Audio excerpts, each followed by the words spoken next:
We. We.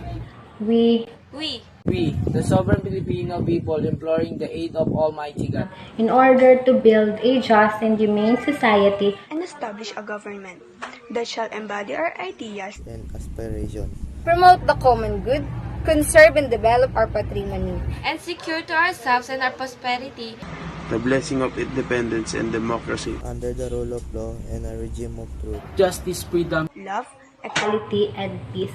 do ordain or promulgate this Constitution.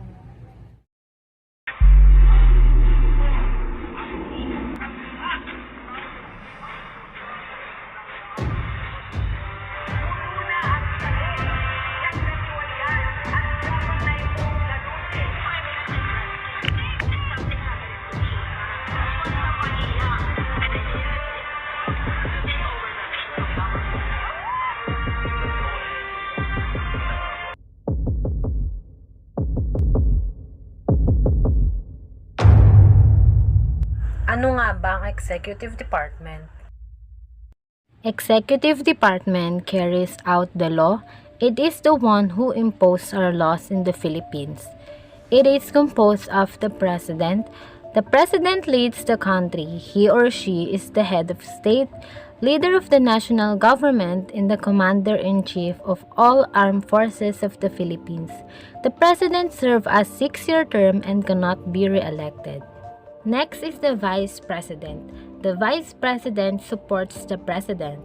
If the President is unable to serve, the Vice President becomes the President, and he or she will serve a 6-year term.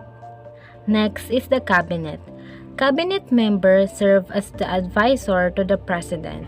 They include the Vice President and the head of the Executive Department. Cabinet members are nominated by the President and must be confirmed by the Commission of Appointments.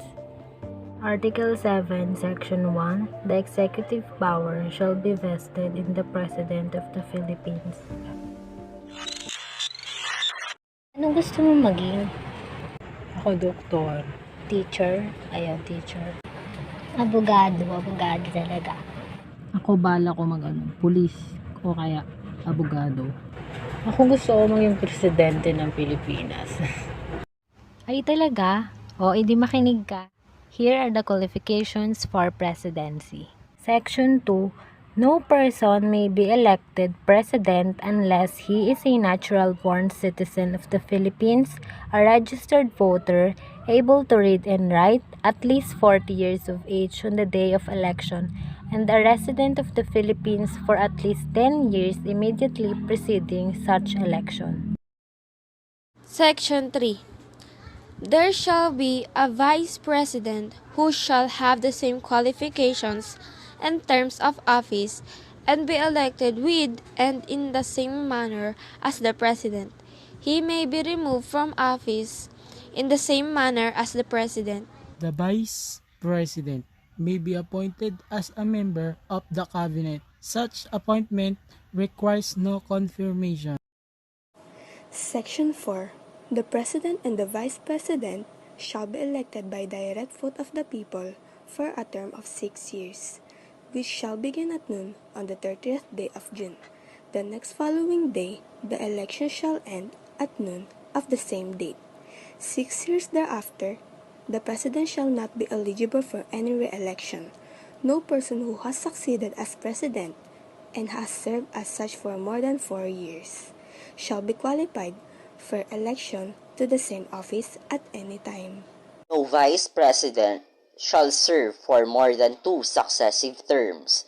Voluntary renunciation of the office for any length of time shall not be considered as an interruption in the continuity of the service for the full term for which he was elected, unless otherwise provided by law. The regular election for President and Vice President shall be held on the second Monday of May. The person having the highest number of votes shall be proclaimed elected, but in case 2 or more shall have an equal and highest number of votes, one of them shall forthwith be chosen by the vote of the majority of all the members of both houses of the Congress, voting separately. Section 5. Before they enter on the execution of their office, the President, the Vice President, or the acting President shall take the following oath or affirmation. I do solemnly swear that I will faithfully and conscientiously do my duties as the President of the Philippines, preserve and defend its Constitution, execute its laws, do justice for every man, and consecrate myself to the service of the nation. So help me God. Any question? Any question you want to ask? Yes, Roland. Magulo. Magulo? Sige, ulitin ko ha. Philippines has three branches of government. First is the legislative.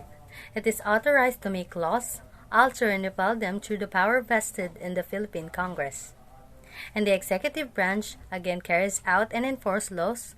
It is composed of the President, VP, and the cabinets, while the judiciary evaluates the law. There are powers and limitations of the President in executive department. The executive power, appointment power, rules of nepotism, veto power, budgetary power, power to declare martial law, executive clemency, and the diplomatic power. Executive power. The power to administer the laws, which means carrying them into practical operation and enforcing their due observance. Appointment power. Appointment is the act of designation by the executive officer, board, or body to whom the power has been delegated, of the individual who has exercised the functions of a given office. Rule on nepotism. This is my cousin, the new member of the Constitutional Commissions. The President is prohibited from appointing his or her spouse and relatives of consanguinity or affinity within the fourth civil degree, up to first cousin, grandnephew, and grandniece, as member of the Constitutional Commissions or the Office of the Ombudsman, or as secretaries, undersecretaries, chairman, or head of bureaus or offices, including government-owned or controlled corporation. This will prevent conflict of interest and political dynasties. Veto power. Ayoko niyan. Ayoko din ito. The President exercises veto power in relation to this role of checking the power of the Congress. If he thinks that a bill enacted by Congress should be disapproved, he exercises his veto power and returns the same with the objections of the House of Origin. The veto must pertain to the entire bill, so that he is not allowed to veto separate items of the bill. But in terms of appropriation bills, the President may exercise item veto in any particular item or items in an appropriation, revenue, or tariff bill. Budgetary power. So, is WT, tapos ayuda. The President shall submit to the Congress within 30 days from the opening of every regular session, as the basis of the General Appropriation Bill, a budget of expenditures and sources of financing, including receipts from existing and proposed revenue measures. Article VII, Section 22. Power to declare martial law. I declare martial law. Martial law is all laws that have reference to and are administered by the military forces of the state. It is the law which has application when the military arm does not supersede civil authority but is called upon an aid in an execution of its vital functions. Power of executive clemency. Sige, tatanggalin ko ang sitensya mo. The power granted to the President of the Philippines to show mercy and pardon of a person convicted of a crime or commute the sentence to be served. I will grant them pardon also, so that they could return home. Diplomatic power.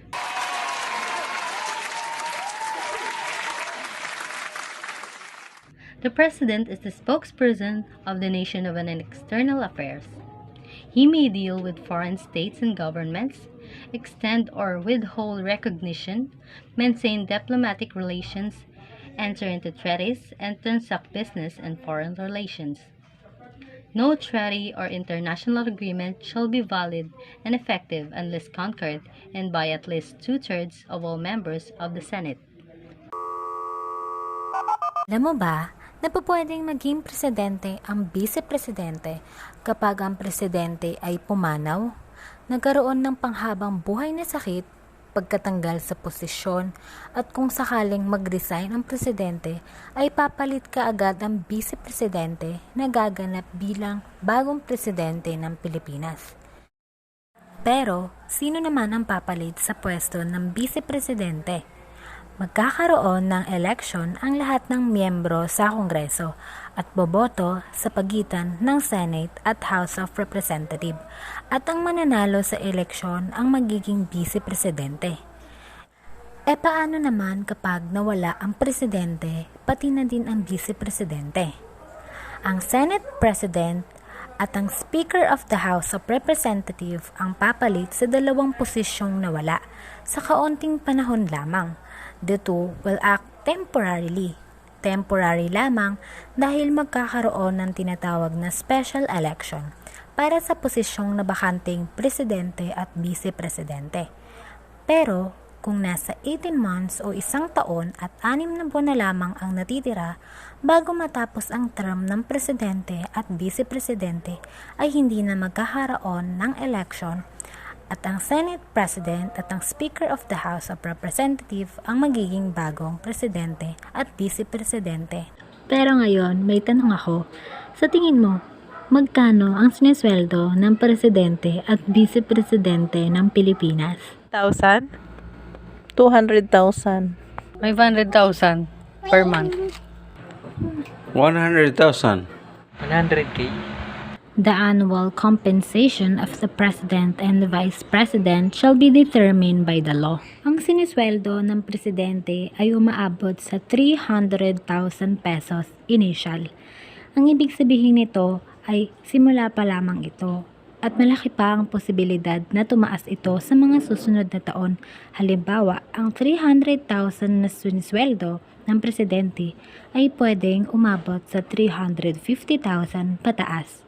Habang ang vice-presidente naman ay umaabot ang sweldo sa 240,000 pesos initial na malaki din ang posibilidad na tumaas.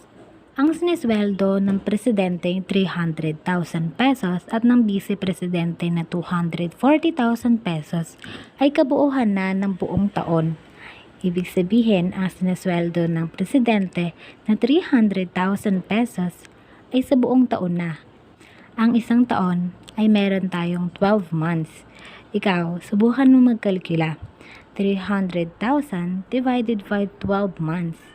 Ibig sabihin, sa loob ng isang taon, meron ng presidenteng 300,000 pesos at kada isang buwan, nagkakaroon siya ng 25,000 pesos. Habang ang vice-presidente naman na merong 240,000 pesos sa loob ng isang taon, ay meron siyang 20,000 pesos sa loob ng isang buwan.